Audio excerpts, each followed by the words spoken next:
Hey guys, give it up for them as you sit down. A little bit more than that. Come on, guys. I heard you. You were good. You're good. Also, hey, thanks to Josh for playing the drums for us tonight. Appreciate that, dude, always. And man, again, I am excited about tonight, about getting to jump into God's Word. It's been like, wow, it's been probably a month since I've been able to preach in here, and I was like nervous today. I was like, I've never done it before. It feels like it's been so long since we've done it. So man, I'm pumped. I've been looking forward to it for quite some time. So, as I have said, tonight we're starting a brand new series called Beginner's Guide to Destructive Dating. A Beginner's Guide to Destructive Dating. And man, here's basically what's going to happen. Over the course of the next month or so, I'm just going to be giving you guys some pretty basic, pretty generic principles from God's Word about how to absolutely make a mess of any dating relationship, any romantic relationship. Honestly, you could probably apply them to friendships as well, and you could probably make a pretty big wreck out of that too. So I'm really just going to tell you how to destroy it all. So it's going to be fun. And here's how we're doing it. We're going to be looking at different characters throughout the scriptures, and really specifically people who made a mess out of their own relationships. And we're going to be like, hey, let's not do that. That's pretty much it, right? You know what I mean? Sometimes the best way to learn is by pointing and saying, let's not do that. So we're going to see a lot of stuff, man. We're going to see some murder. We're going to see some heartbreak. We're going to see some scandal. We're going to see all sorts of stuff. And it's going to be good. So I pray that you will be here with us throughout that. And so, all that to say, welcome to the Beginner's Guide to Destructive Dating. So let me start off by doing, I guess, sharing these with you, which are fantastic. I've been laughing at them all day. Some of my favorite date fails. Anybody ever been on a date? Let me finish the question. Okay. You're like, yeah, I've been on a date. Anybody ever been on a date where it just absolutely failed? And by it, maybe it's you, maybe it's the other person. It's okay. You can okay. Thank you. Some of you guys are leaving them up there. I appreciate it, man. You're owning it. Yeah. I failed. Yeah. Some date fails. And so as I often do as I'm preparing, I go to Google and type in date fails, and it does not disappoint. It never does. And so in fact, I'm going to share some of my favorite ones with you. These aren't all of them. These are some of them. Some of my favorite ones. Most of these are from Jimmy Fallon, The Tonight Show. You guys ever watch Jimmy Fallon? He does the hashtags. It's a segment where he has people send in different things on Twitter, and most of these are from there. But dude, and let me go ahead and encourage you right now. If you're taking notes, you might want to get ready, because here's some foolproof ways that you can absolutely mess up a date. All right, so here's some of my favorite ones. First one is this. So first date, it's supposed to say, at a girl's house, I was whipping a feather on a stick over her cat. The cat had a seizure and died. Dude, how do you get past that? Hey, I killed her cat the first date. You know what I mean? Maybe too soon. For some of you guys, cat lovers. Any cat lovers? Tommy, okay, Mike, okay, there we go. I don't really care if they kill my cat. That'd be okay. I don't have a cat. Next, Sleepy Nicole VO said, during dinner, he told me my eyes were the color of muddy pond water. I really want to be there for that. How do you ease into that? You know what I mean? Hey, you know what? Has anybody ever told you your eyes remind me of a really dirty pond? You know what I mean? What do you what? So that's a pretty poor excuse for a date. My date picked a barbecue restaurant for dinner. He ordered a large bowl of sauce and ate it with a spoon, like soup. Just the sauce. Now let me just say, I'm offended because this is Texas, okay? And I feel like everybody's done that. Guys, have you ever done this? Most of you guys just looked around at the other guys. And then you're like, okay, yeah, come on, guys. I feel like if you haven't, you've never done that? Yeah, me neither, now that I'm thinking about it. Yeah. Well, I mean, you can, I think the point is they just went to town on a cup of sauce. Nope, different. Nope. All right, Walker's clear. We're good. Nope. Here, this one's dumb, dude. While at a movie, my date casually pulled 2 roast beef sandwiches out of his cargo pants and offered me one. See, here's what I'm saying. Yeah. See, yeah. This guy deserves a plaque. You know what I'm talking about? Seriously, he's like, I'm not going to pay $25 for popcorn when I got roast beef in my pockets. You know what I mean? Like, why would you? It's the cargo. Maybe that's what it is, yeah. If he had pulled them out of, I don't know, some really loose-fitting a satchel. Yeah. A fanny pack. A roast beef fanny pack. Yeah. It's the cargo pants. Fair enough. First date at a nice restaurant, he picks up the butter knife and uses it as a back scratcher. Game over. Guess you got to do what you got to do. And here's where they really get good. These are my favorite ones. He went to the bathroom, was gone for a really long time, then texted me, "You should just call an Uber." That's terrible. Listen, guys, I don't care how long you're in there. Do not send that text, okay? Don't be that guy. I promise you, you're going to end up on the Jimmy Fallon show with everybody laughing at you. So, my date went to the bathroom, so I texted my roommate who was having an argument with her ex. But I accidentally sent it to my date, so while in the bathroom, he received a text from me that said, "Are you okay? I love you." He's like washing his hands like, dude, this girl's clingy, right? Like I literally just came in the bathroom, right? And it's like, "I love you. Are you okay?" Doesn't even say that he's been in there a long time. He's just some serious, what do you call that when you can't be apart? Some fear there. Separation anxiety. This is my favorite one. At the end of the night, he leaned in for a kiss and whispered, "Don't be scared if my tooth falls out." What? I don't know. You ask it like it matters. You know what I mean? Which tooth? Like, that makes a difference. Any tooth fall. Ooh, what? Dude, honestly, so I've had these on my phone in my photos for 2 weeks now because, you know, the whole delay.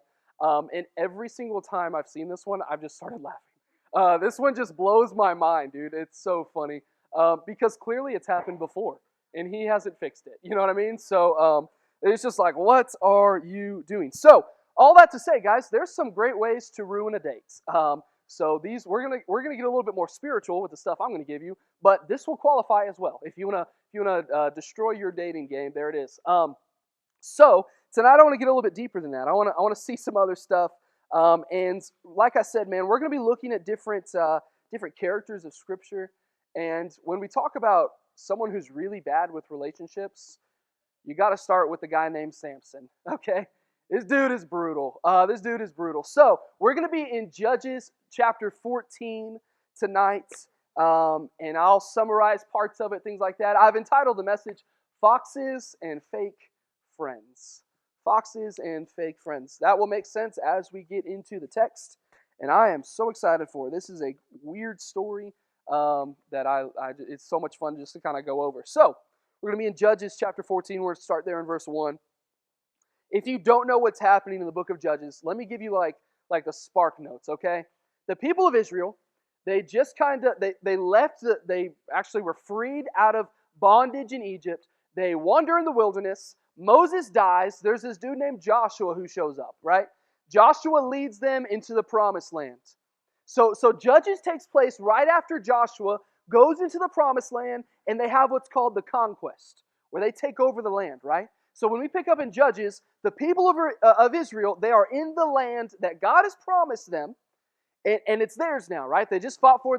They just won it. But here's the deal, guys. Listen, they don't have anybody established as a ruler over them. Right? It actually says that there was no king, right? And so they kind of did things as they wanted to. So what happened is they established a system where they would call up people that they would really act as judges.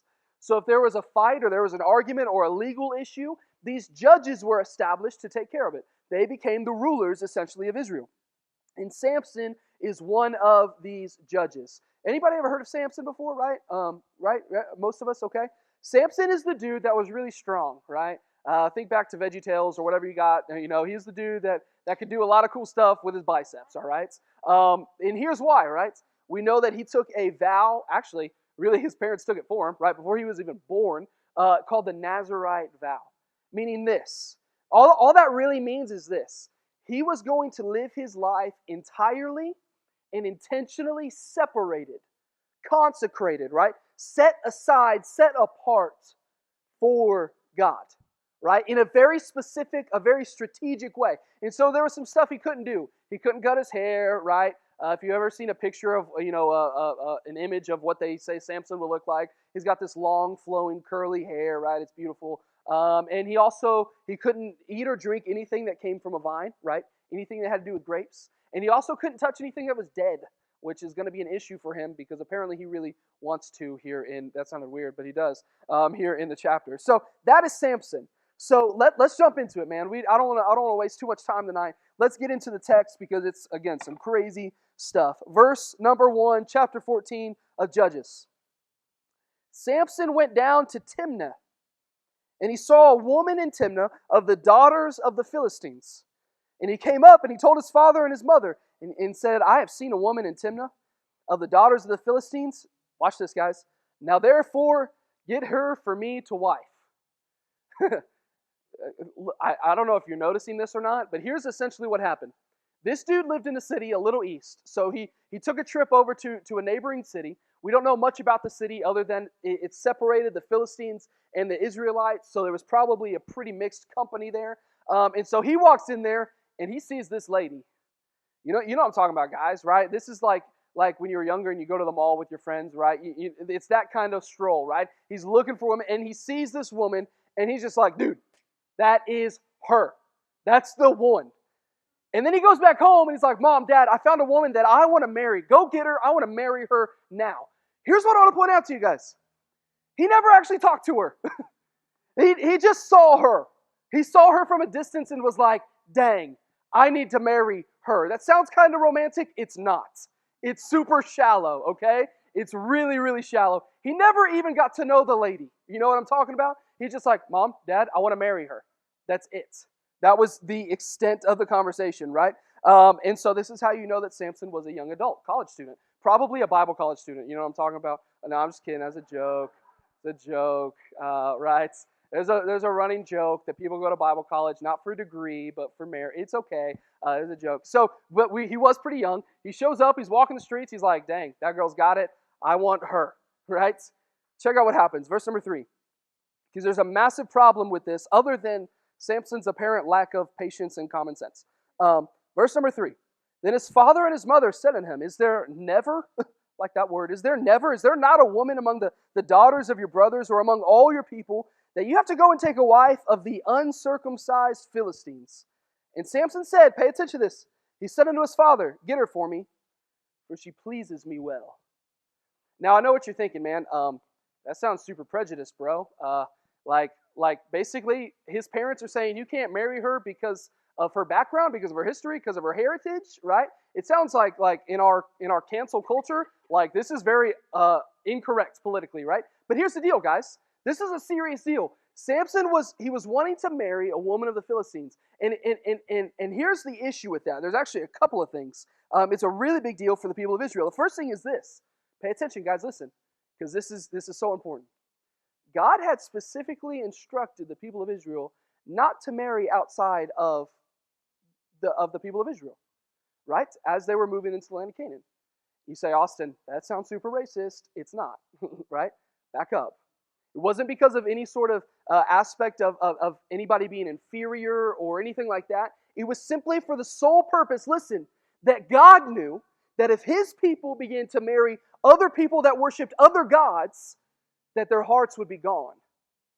See, God established this rule not for any sort of prejudice, but honestly to protect and to guard the heart of his people. Because he knew that if they got in that relationship, they were gone. And we see it over and over. Look at King Solomon, all of these guys, it happens. It happened repeatedly. And so God makes this law. So there's that going for him. He's already not supposed to do it. Secondly, at this time, the Philistines were the enemies of Israel. They were the enemies, right? They didn't get along. They fought all the time. And you can read all about it throughout the book of Judges. They're always fighting. It's not like they were neighbors, like they hated each other. And then lastly, guys, keep in mind what I told you a while ago. Remember what was special about Samson, other than his massive biceps? He was set aside. He was set apart. He had taken a vow to say, you know what, my life is going to be about serving God. Let me ask you a question. How can you do that if you're going to marry someone who doesn't even know that God? You can't. So he's starting on the wrong foot already. You see what I'm saying? And that's why his parents are like, dude, you can't do that. And he said, I don't care what you said. Go get her. Why? For she pleases me well. Let me interpret that for you. Because here's what he doesn't mean by that. When he says she pleases me well, he doesn't mean, I really like her personality. I think there's a lot of depth. He's not saying her passion and her ambition. It really kind of gives me energy, man. I'm so inspired by the way she lives her life. What he's saying is this: I saw her, I liked her body, and I want to sleep with her. That's what he's saying. That's what it means when it says she pleases me. Meaning I liked what I saw. Again, guys, shallow, right? Super shallow. Well, check out what happens. Verse number 4. But his father and his mother, and this is crazy. His father and his mother knew not that it was of the Lord, that he sought an occasion against the Philistines, for at that time the Philistines had dominion over Israel. Now this verse has thrown people off for a long time, because it's like Samson's being an idiot. He's making really bad decisions, and then whoever's writing the book of Judges says, well, yeah, but God is kind of working this thing out. So I don't have time to go into it tonight, but let me word it this way, guys. Verse number 4, listen very carefully. That is not the author's way of saying this is God's stamp of approval, okay?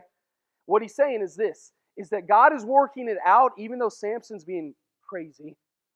God is working even in Samson's mistakes, even in his lack of common sense here, even in his shallowness, God is working something out. God is working his purposes for his people, even as Samson is messing this up. It's a pretty cool note that you can only see kind of at the top. And so check this out. We're not going to read it all right now. You get into verse 5, and here's what happens. Is Samson's like, all right, the dad is like, all right, I'll go get this lady. By the way, we never even learned this lady's name, right? That sucks. We never even find out what her name is, who she is. So the dad's like, all right, he wants her. I'll go get her, whatever, that kind of thing. And so Samson's walking back and forth between the towns. And as he's walking, it says through the vineyards there in Timnah, what happens is a lion pops out, a young lion, right? And it says that Samson, I don't know if he was startled. I don't know how I'd respond. Well, I know how I'd respond. I'd be gone, right? It says that this dude looked at this lion and he tore him up like he was a young goat, which is still an imagery that we're like, that's weird by itself, right? We tear paper, not animals, right? At least if you're, you know what I mean? And so it's like but it's to show his strength, right? He tore this young lion up. It says he left him on the side of the road. Then in verse 7, guess what he finally does? He goes and he talks to her. Read it. Verse number 7 says, and he went down and talked with the woman, and she pleased Samson well. Well, that's good because you're marrying her, right? Like it's a little past that point now that you're talking to her. That's good.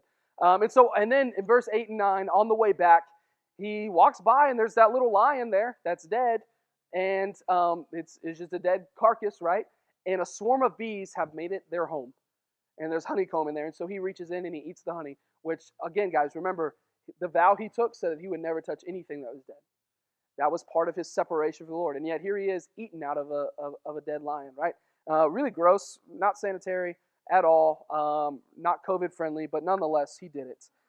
Then check out verse number 10. This is where it gets crazy. So his father went down unto the woman, and Samson made there a feast, for that's what the young men used to do. And it came to pass, when they saw him, that they brought 30 companions to be with him. So the dad goes down, and this is a cultural note, right? He had to go down and offer some sort of price for this man's daughter. Basically, it all went smoothly. He gets the daughter, takes her back to Samson, and Samson has set up this feast because that's how they would celebrate. They would celebrate for a week long, right? But the problem is Samson didn't have any friends to hang out with. So it seems to be that his parents or somebody went out to the streets there in Timnah, and they gathered up 30 Philistines, and they're like, hey, come sit around and celebrate that this guy got married. And they're like, okay, right? Like, all right, I got nothing to do in the next week, right? I guess I'll hang out. So that's essentially what happens. We don't know who they are. They may have known him beforehand, but we do know that they were Philistines, and they didn't like Samson. We're about to find that out even in more detail. Verse number 12. And Samson said unto them, I will now put forth a riddle unto you. If you can certainly declare it to me within the 7 days of the feast and find it out, I will give you 30 sheets, that is 30 like linens, clothing, right?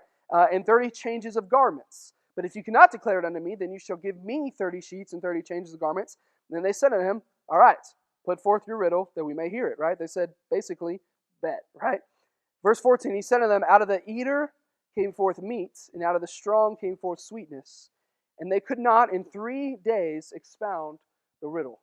I don't know what it is, but guys, we just have a hard time turning down a little competition, you know what I mean? And so these guys don't even know each other, and Samson's like, I don't know what to talk about, so how about a little riddle, right? Like okay, that sounds like a cool wedding celebration. A little riddle time. He said, if you can tell me what it is, I'll give you 30 linen cloths and 30 changes of clothes, right? And they're like, dang, that's a lot. He's like, but if you can't tell me, then you got to give me that, right? This is called a hustle. That's what it's called right there. And so they're like, we can figure this out, right? We got this, bro, right? And so they're like, tell it to us. And he does, and we already know what it is because of the story. But it says that 3 days go by, and they have no idea. Verse 15, and it came to pass, in the King James, it says on the 7th day. There's a textual variant.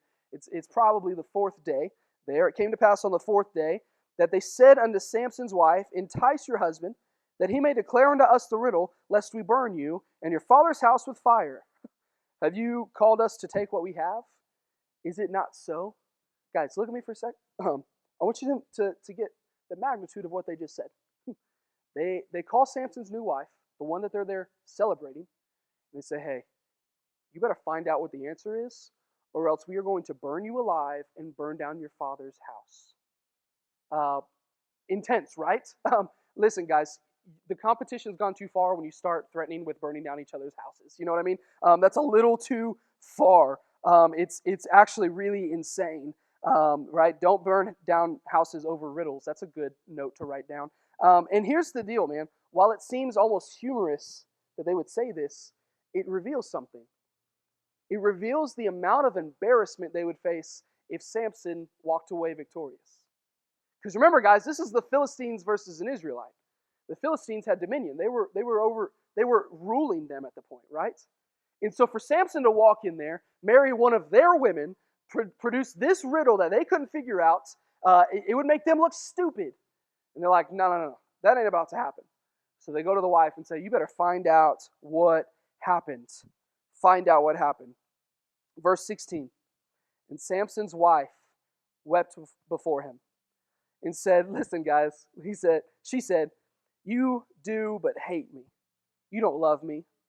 You have put forth a riddle unto the children of my people, and you have not told it to me. And he said unto her, behold, I have not told my father or my mother. Am I going to tell it to you? She wept before him for 7 days, while their feast lasted. And it came to pass on the 7th day that he told her, because she lay sore upon him, and she told the riddle to the children of her people. Right? So you gotta picture it, guys. Stories are more fun. You gotta see it. So Samson's wife is like, all right, well, I don't want my dad in his house to burn, so I've got to do something. So she goes into Samson. I bet she's batting her eyes a little bit. You know what I'm talking about? She's babe, Sammy. You know what I'm talking about? She said, hey, what's the answer to the riddle? Right? What's the answer? He's like, I didn't even tell my parents. You think I'm going to tell you? A, you should. That's your wife, right? You know what I'm talking about? But let's back that up. He says, I haven't told anybody. Why would I tell you? And so she's like, you don't even love me anymore. You just hate me. Guys, you ever heard that one? Yeah. Guys, you ever said that one? Let's be honest. I'm Aaron, am I dramatic? Do I say stuff like that? No, that wasn't a very confident no. Not really. There it is. Yeah, oh, there it is. Yeah. Right? You must hate me. You don't even, if you really loved me, oh, how many times have you heard that? If you really loved me, you would do this crazy, ridiculous thing that you don't want to do, right? That's what she's saying. If you really loved me, you will tell me the answer to this riddle, right? And he's like, after 3 or 4 days, he's like, fine, just shut up, right? That's pretty much what happens. He says, this is wearing on me. He says, okay, I'll tell you what it is. And she instantly turns around and tells it to the other guys. And they're like, got it, right? Check out what happens, because it gets really intense. pretty quickly. Verse 18.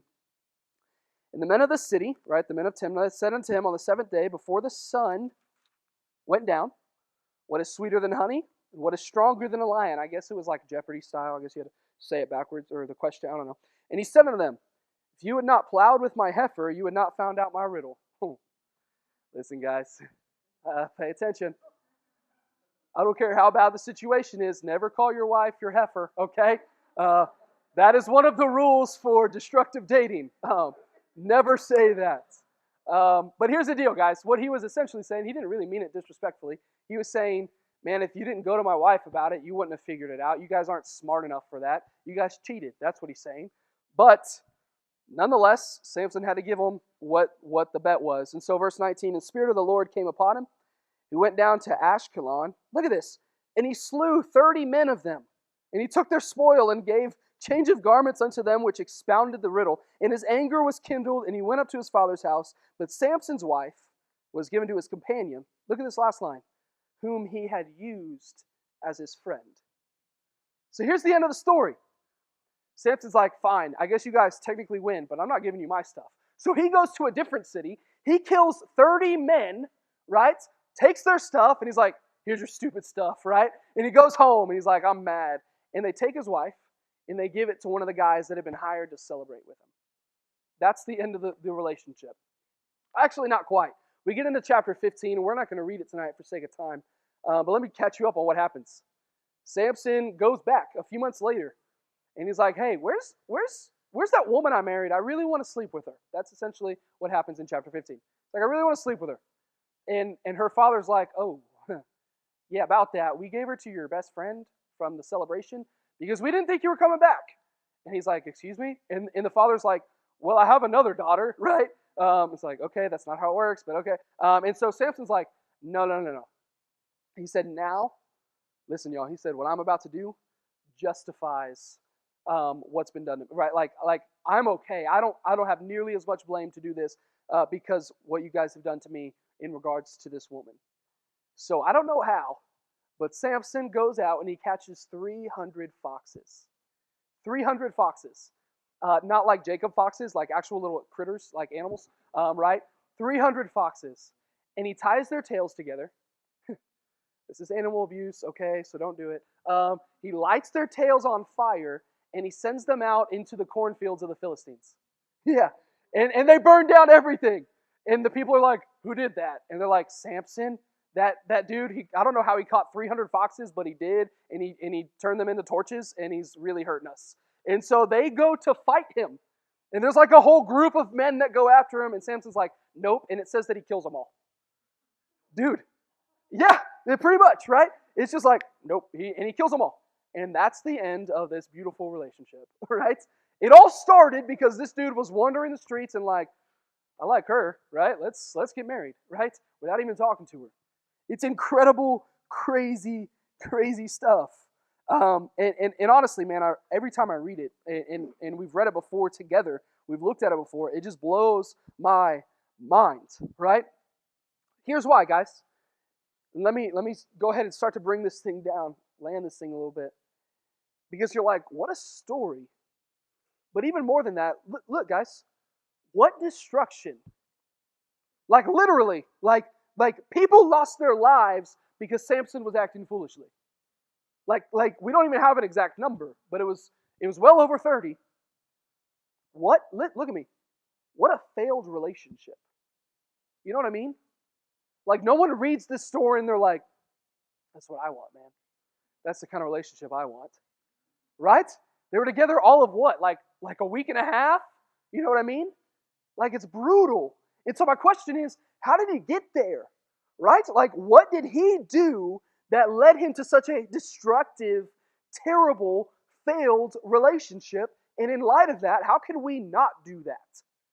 And there's some heavy stuff that I want to bring out, right? Because the truth is, guys, if you so choose, you can follow in his footsteps. And that's kind of the irony of this whole thing, is I'm giving you guys the keys, the principles to absolutely destroying everything. Right? That's the irony of it all. To experience this kind of failure. Well, let me back up. I can't promise that you're going to have a whole experience with foxes and fires and stuff, but I can promise you that you will, look at me, you will absolutely make a wreck of your relationships if you do what he did. So what did he do? Let me point out a few things, and then we'll get out of here.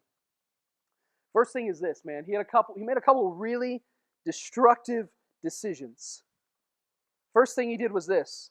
He chose to sacrifice spiritual depth for superficial desire. He chose to sacrifice spiritual depth for superficial desire. This is really the whole premise of the story, man. Because here's the bottom line. Look, guys. He pursued a woman that he had no right to pursue. He had no business pursuing her, especially in the way that he did. Right? She was a Philistine.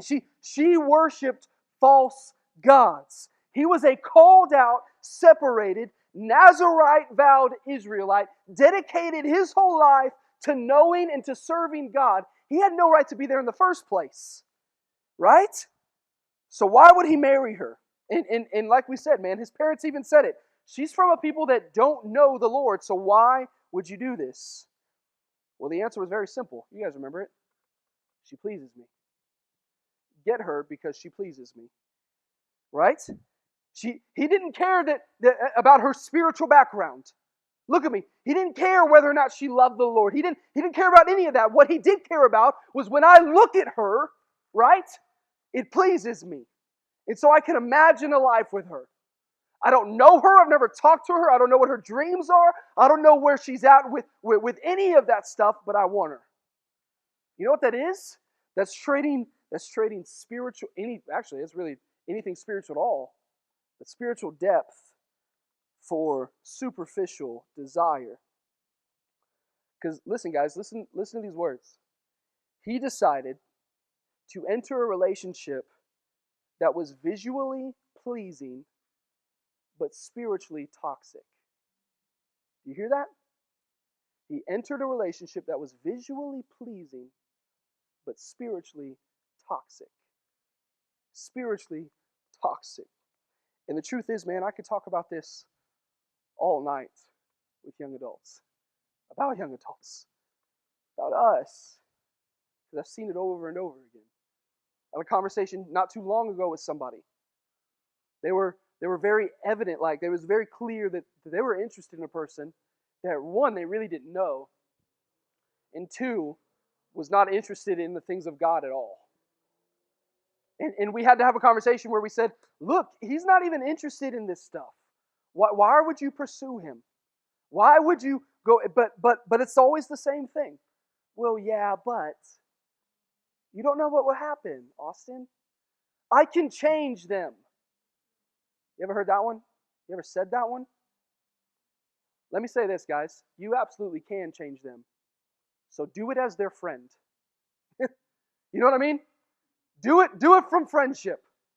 Yeah, I'm not telling you to throw out everybody that's not a Christian, right? If that's the application here, we've missed something. The point is this. It's not that you're not an ambassador to those that need Jesus. It's not that, right? It's not the opposite. What it is this. Listen, y'all. Do not open the deepest and most intimate parts of your life to someone that doesn't know or care about Jesus. That's what it is. Right? He should have never been in this relationship at all. It was built on nothing. Right? Unbelievable. Listen, y'all. That's exactly what Paul means when he says, don't be unequally yoked.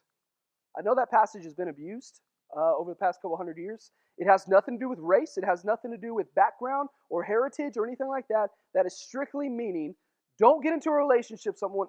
And in fact, it's actually talking about friendships as well. If they're not serious about Jesus, that's what it means. And I see this happen all the time. And so my plea is this, man. Don't compromise on this. I know you're like, Austin, this seems really basic. It's not. It is so foundational. Because I watch people justify it all the time. And what happens is well, I'll bring them up to my level. No, you won't. I've seen that 1,000 times as well. It doesn't happen, man. Very rarely. So, all of that to say, man, Don't compromise on this. Listen, I don't care how cute he is. I don't care how beautiful she is, guys. If she's not serious about the Lord, don't. If they lack spiritual depth, do not give them your heart. Think about that for a second. If they lack spiritual depth, do not give them your heart. You say, Austin, all of this stuff didn't happen, the foxes and all that, just because she didn't know God. No, you're right. But I promise you, it may not be massive visual stuff that will destroy that relationship, but it will. If you enter a relationship where someone doesn't care about the things of God, and you do, either that relationship is going to fail or your faith will. That's how it goes, man. That's how it goes. So, you want to make a wreck of your life? Go ahead and start dating people simply based off of how they look and not any substance, especially not any spiritual substance. I promise you'll get really far. You might even make it longer than Samson. That was a whole 8 days, right? Seriously, man, unbelievable. Secondly, and I'll do this a lot faster. Another decision he made was this, man. He ignored all godly counsel. This is a big one, man. And I like that we're starting with these because I know they're a little bit simpler and perhaps you've heard them before, but nonetheless, man, they're really big. You guys, you want to make a wreck of your dating relationships? Take everything that godly people tell you and throw it out the window. You'll get there. You'll make a wreck of it, I promise. And I love it, man. His parents are like, Samson, step back, dude. You shouldn't be doing this. There's other people, there's other women here, right? Just keep looking, right? He said, no. I don't care what you said. I don't care if there's other women. I want her, and I don't care what your opinion is on it. He said, I want her, man. I want her. And he straight up ignored all godly counsel. And listen, guys, they weren't doing this to rob him of joy or of happiness or fulfillment. They were doing this to protect him, to protect his heart, to protect what God was doing in his life. And he said, no. He said, I think I know more than that. He said, I'm gonna pursue it anyways. Let me say this, man. Not everybody, not all of the advice that you get about relationships is good advice. That's not what I'm saying. Not everybody who tells you how to date or who to date or when to date or where to date, any of that stuff, not everybody who has an opinion really should be listened to. That's not what I'm saying. But I am saying this. There are people that God specifically places in our life to help guide us. Right? Pastors, Christian friends, godly parents, right? Different role models. And listen, man, if they're throwing up flags on something that you're gung-ho about, you might want to stop for a second. Because there might be a reason for that. Seriously. And I'm not telling you it's going to be fun. I'm telling you it's going to be real. And it's going to be for your benefit. And it's going to hurt. Because they're not going to tell you what you want to hear. They're going to tell you what you need to hear. And that's one of the hardest things to work with. It really is. For example, man, a few weeks ago, me and Aaron, we're trying to find a house. Trying to buy a house. Not just find one. We found a lot. But, trying to buy a house. And it's been a very difficult process for us. And still in the middle of that. And we've lost a bunch of them, all that stuff. And so there was a house that was right down the street that we both really liked. We both really loved. But we knew that there were some sketchy things about it. It was one of those things, right? Where they just weren't upfront about everything. But we still kind of liked it. We liked the potential of it. And so we had seen it a couple times and we thought, you know what? Let's have our parents look at it. And to be honest with you, I was ready that day to say, all right, we'll take it. And so our parents go and we walk out of the house and my parents say, no, you should wait. Just be patient. This is not it. God has something better. I know it's frustrating, but no. I can't tell you how angry I was in that split second. Because I was so excited about it. And to hear them say that was so frustrating for me. I was like, man, I want it now. You don't know what I've been through. You don't know what I've experienced. But come on, this is fine. But the truth is, guys, listen, as frustrated as I was in that moment, they were right. And they were saving us from a heartbreak down the line. And that's what it's like, man. That's what God does. That's called God's grace. Even when we don't like it. So you know what? Next time your pastor says, hey man, how's your relationship going? Don't respond by saying, it's none of your business, rolling your eyes, or anything like that. Next time he says, man, you guys shouldn't be doing that. He's doing that to protect you. Next time godly people in your life straight up ask you about this stuff, don't blow it off. Because God, that's God's gift to us, man, that grace and that counsel. I promise you, if you decide to ignore all godly counsel, you will make a wreck of your relationship. Proven. Just watch Samson, right? He was warned and he didn't care.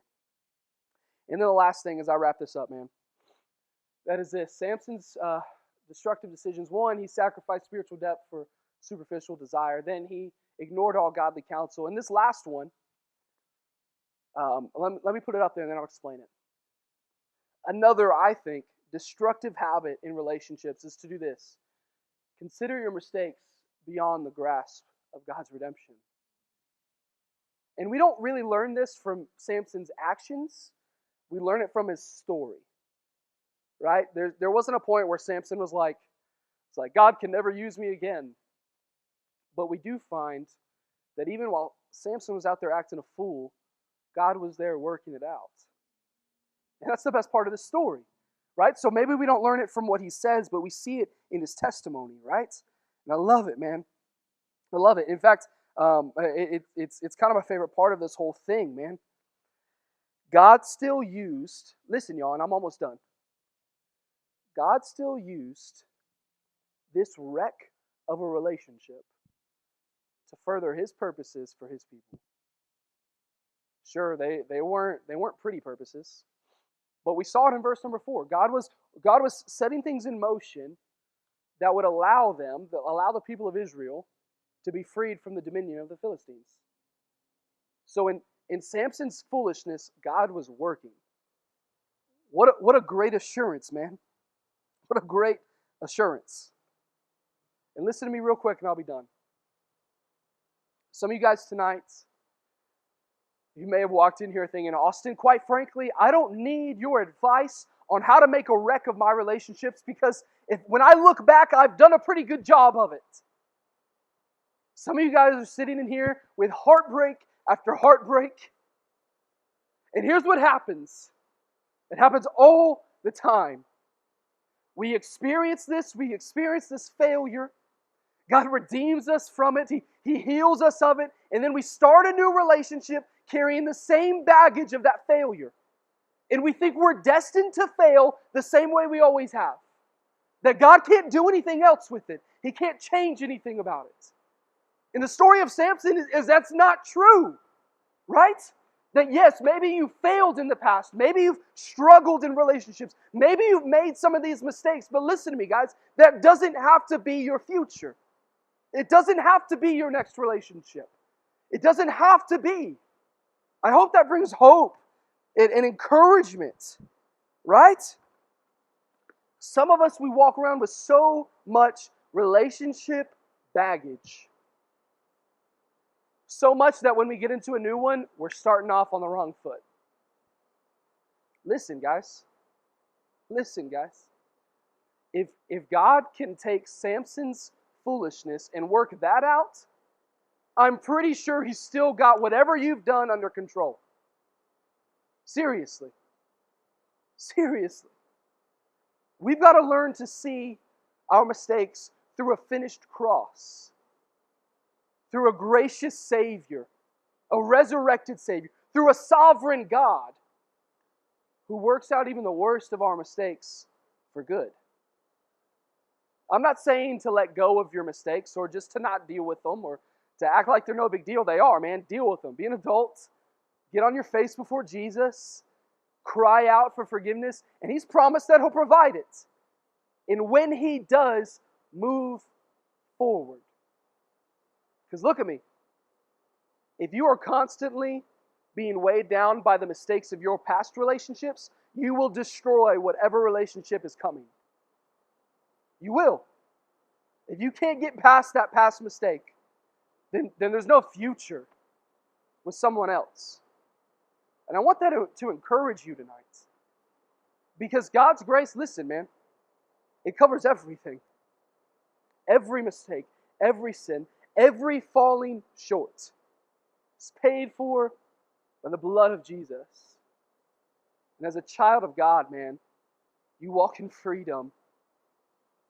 And I want that to encourage you, man. So tonight, the first 3 principles, man. You want to destroy your relationships, sacrifice spiritual depth for superficial desire. Secondly, ignore all godly advice. And lastly, consider your mistakes beyond the grasp of God's redemption. Convince yourself that you can never get past it. And I promise you, you will make a mess. You will destroy your relationship. And even if it survives, even if it hangs on, it won't be healthy. It won't be what God intended. Man, God has so much in store for relationships. He sincerely does. The way He wants to use them to grow our faith and to grow our likeness of Jesus. And we can't do that if we're stuck in these habits.